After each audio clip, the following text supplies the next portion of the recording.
పరిశుద్ధ గ్రంథంలో నుండి ప్రసంగి గ్రంథం 5వ అధ్యాయం 7వ వాక్యాన్ని మనం ధ్యానించినప్పుడు, నీ మట్టుకు నీవు దేవుని యందు భయభక్తులు కలిగి ఉండుము.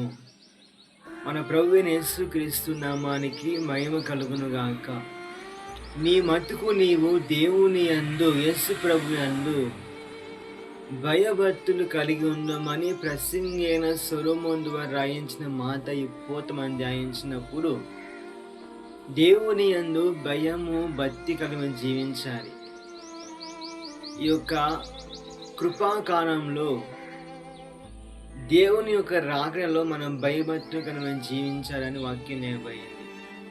దానియేలు గ్రంథంలో మనం ధ్యానించినప్పుడు, బబులోను దేశానికి రాజు అయిన నెబుకద్నెజర్ రాజు చనిపోయిన తరువాత దానియేలు ఏ విధంగా అయితే దేవుని యందు భయభక్తులు కలిగి ఉన్నందున సింహాలు ఏ అన్ని చేయడం వాక్యం నేర్పయింది.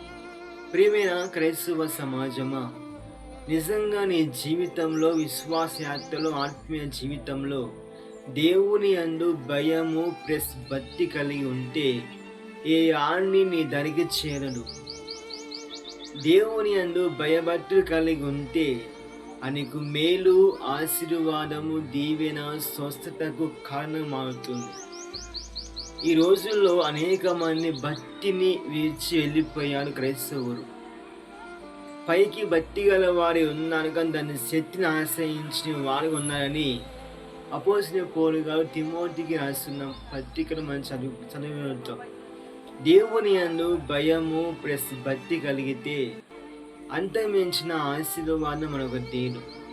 ఈ భారతవనిలో దేవునితో కలిసి దేవునిలో నిలిచి దేవునిలో ఫలించినప్పుడు మనము జీవించినంత కాలము దాన్ని జ్ఞాపకం చేసుకొని ప్రతి విషయంలో ప్రభు యందు భక్తిని మనం ప్రదర్శించాలి.